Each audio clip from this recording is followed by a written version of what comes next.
जी जी sir, कैसे हैं? आपका नाम नहीं आया। अब यार मैंने तो आपका नंबर दबाया है। जी जी जी मेरे पास एक आपके साथ 2 नंबर है शायद मेरे पास। जी जी जी। आप कैसे हैं? मैं बिल्कुल ठीक हूँ सर। आपका हमेशा जो है आशीर्वाद रहा है, अभी भी है। मेरी आशीर्वाद के लायक तो मैं नहीं हूँ, पर मेरी शुभकामना, मेरा स्नेह, मेरा प्यार आपके लिए हमेशा रहेगा। सर, मेरा मानना है कि ये बड़ी महती आवश्यकता है आज के लिए। क्योंकि बिल्कुल है, बिल्कुल है। क्योंकि इस दुष्टतापूर्ण माहौल में हाँ हाँ। कोई समझ में नहीं आता है कि कौन साथ में है, कौन साथ में नहीं है। अरे और इतने बड़े कॉन्सेप्ट को लोग बाग चर्चा करने के लिए भी तैयार नहीं है। भाई तो गुफ्तगू मेरा देखो तो ये ऐसा है। कहना है कि चर्चा करके अमान्य करो ना। हम्म। आप जो तर्क देंगे उस तर्क से हमें शायद अपने मॉडल में और कुछ संशोधन करके उसे और अच्छा बनाने का मौका मिले। लेकिन बिना अच्छा। कुछ कहे चुपचाप पड़े रहना और ये कहना कि ये नहीं हो पाएगा, जबकि हम कह रहे हैं कि आपको कुछ करना ही नहीं है, अच्छे भारत का संकल्प लो, उसे दोहरा दो। और मेरा ये भी मानना है कि आप सर जैसे भी हैं, हमें उस स्वरूप में स्वीकार है। तो यदि कोई दुर्जन है, दुष्ट है, अपराधी है, या किसी पार्टी या संगठन का अंधभक्त है, उसे दरिया बिछाने में आनंद आता है, नारेबाजी में आनंद आता है, भीड़ बनाने में आनंद आता है, तो उसके बिना किसी सोच क्रियाकलाप में परिवर्तन किए हुए यदि वो अपने लिए और अपने बच्चों के लिए अच्छे भारत का संकल्प प्रति रविवार दोहरा सकता है, तो मुझे पूर्णतया ग्राह्य है। सर, मेरा ये मानना है कि आज जो जिस परिस्थितियों में है उसके दो कारण हैं। जी। एक कारण है कि उसे परिस्थितियों ने वहां घेर कर पहुंचा दिया है, वो मजबूर होकर दुर्जन और दुष्ट और अपराधी बनने के लिए मजबूर हुआ है। और दूसरा कारण है कि उसे इस दुर्जन, बदमाशी और अपराधी बनने में एक अवसर दिखाई दे रहा है, एक लोभ अवसर, और एक धन पार्जन करने का और एक दुष्टता करने का एक अच्छा अवसर दिखाई दे रहा है। और अब तो उसे उस दुष्टता में अपने आप को राजनीतिक रूप से स्थापित करने का अवसर भी दिख रहा है।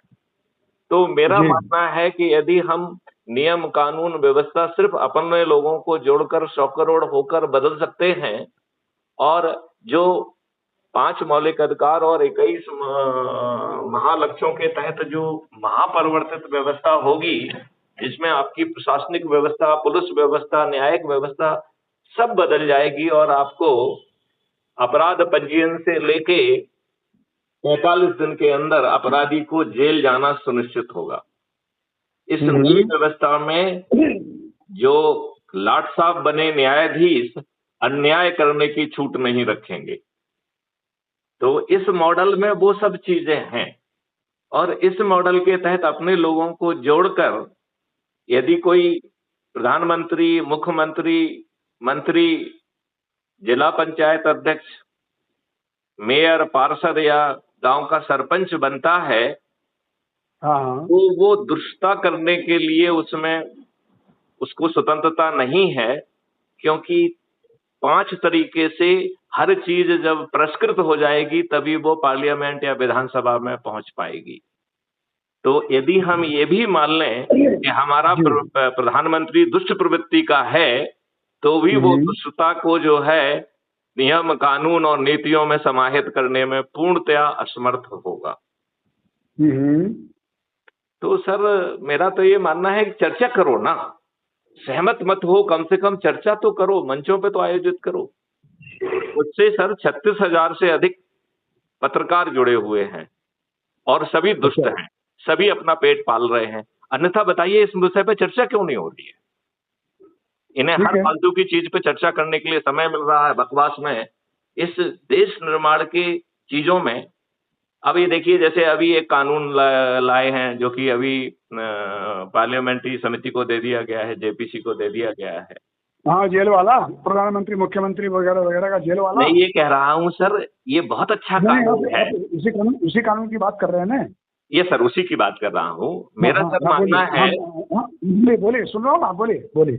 सर मेरा मानना है कि ये बहुत अच्छा कानून है, लेकिन इसके पहले वाला तो कदम उठा लो कि इस देश में चपरासी बनने के लिए सचरित्र होना जरूरी है।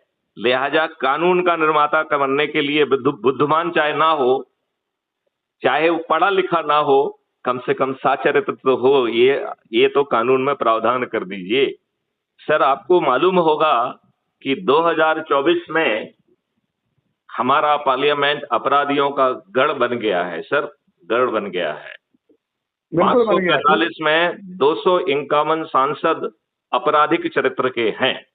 बिल्कुल है, बिल्कुल है, बिल्कुल है। Which is 46% of the total strength. बिल्कुल, I fully agree with you.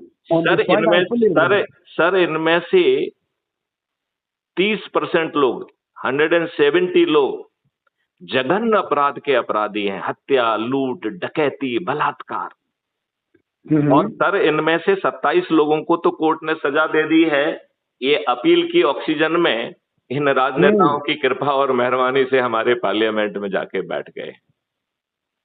ठीक बात है। और हम तो इतने दुष्ट हैं कि कुछ एग्जामिन ही नहीं करना चाहते हैं। सर आर्टिकल 333 में 2 एंग्लो इंडियन को हमारे पार्लियामेंट में क्यों बैठना चाहिए सर?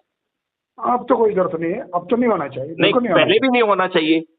पहले शायद अब नेहरू जी थे तो करवाया, उन्होंने करवाया। हम ये कह रहे हैं तो नेहरू जी देशभक्त होने की बजाय अंग्रेज जो चाहते थे उसी को कराने में क्यों लगे रहे? लगे रहे ना, तो उन्होंने आजादी के बाद में हमारा फर्स्ट गवर्नर जनरल कौन था? अंग्रेज था। स्वतंत्र भारत का, स्वतंत्र भारत का पहला गवर्नर जनरल माउंटबेटन था। क्योंकि उसकी पत्नी इनकी प्रेम का थी। जिस दिन, ये बताइए सर, मैं आपसे एक बहुत छोटा क्वेश्चन पूछना चाहता हूं जी। चंद महीने पहले 1946 में डायरेक्ट एक्शन डे में कोलकाता वेस्ट बंगाल में बेहद नरसंहार किया गया। अपराधियों, गुंडों, मवालियों का यूज वहां के गवर्नर ने किया। कहाँ की बात कर रहे हैं? कहाँ की? कोलकाता एंड वेस्ट बंगाल की। भला हो गोपाल पाड़ा का एक कसाई जिसने लोगों को संगठित करके मुस्लिमों का मैसेकर कर दिया। तब ये हिंसा रुकी। नया खाली की बात तो नहीं कर रहे हैं आप? हाँ, उसमें वो एक छोटा सा एरिया है। कोलकाता का वेस्ट बंगाल के बहुत सारे एरिया में एक साथ हुआ था। जो आप कह रहे हैं वो नाम भी उसमें सम्मिलित है। वो नोआखाली तो आजादी के थोड़े बाद का, एक महीने मतलब 48 का। लेकिन सर मैं तो सर उसकी बात कर रहा हूँ जब डायरेक्ट एक्शन डे में इनको ये भरोसा हुआ कि हम हिंदुओं को मैसेकर कर देंगे और उसके सहारे हम हिंदुओं को जो ना कम करके मुस्लिमों का डोमिनेशन ले आएंगे, तो हम इसे मुस्लिम में जो ना सम्मिलित कर लेंगे वेस्ट बंगाल को। ये रणनीति थी सर। उसके लिए मैं उसका नाम भूल रहा हूँ, एक मुस्लिम गवर्नर था जो बाद में यहाँ से भाग के पाकिस्तान भी चला गया था। अरे यार, नहीं, मैं नाम स्लिप कर रहा हूँ, 7 से नाम है उसका सर। एनीवे सर, वो महत्वपूर्ण नहीं है। तो सर जब सोहरावर्दी तो नहीं, जो वही था सोहरावर्दी था, वही था प्राइम मिनिस्टर बन गया था ना वहाँ वो। तो मैं ये कह रहा हूँ, ये लार्जर समझौते के तहत मैसेकर किया गया था और इसमें गुंडे, मवालियों, आपराधिक तत्वों को इकट्ठा करके उनका उपयोग किया गया था। इसके दस्तावेजी साक्ष्य हैं अवेलेबल। सर मेरा दूसरा कहना है यहाँ पर, मेरा कहना ये है कि जब हमें मालूम था कि डायरेक्ट एक्शन डे के तहत बिना किसी उचित कारण के इतनी बड़ी संख्या में नरसंहार होगा, तो जब इस देश को बांटेंगे वो भी धर्म के आधार पर, तो नरसंहार होगा, ये अनुमान लगाना कठिन था क्या? ठीक बात है, बिल्कुल नहीं, आपका क्या कहना है कि ये नरसंहार होगा, ये अनुमान लगाना कठिन था या बहुत सरल था? कोई कठिन नहीं था, तो साफ दिख रहा था।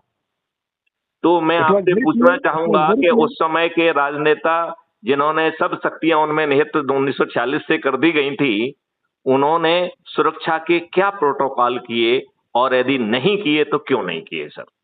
नंबर 1। नंबर सर, मैं दूसरी बात सर, मैं आपका एक सामान्य ज्ञान का टेस्ट ले लूं सर? बिल्कुल लीजिए सर। ये बताइए कि हमारे देश के संविधान ने प्राइम मिनिस्टर को क्या शक्तियां दी हैं?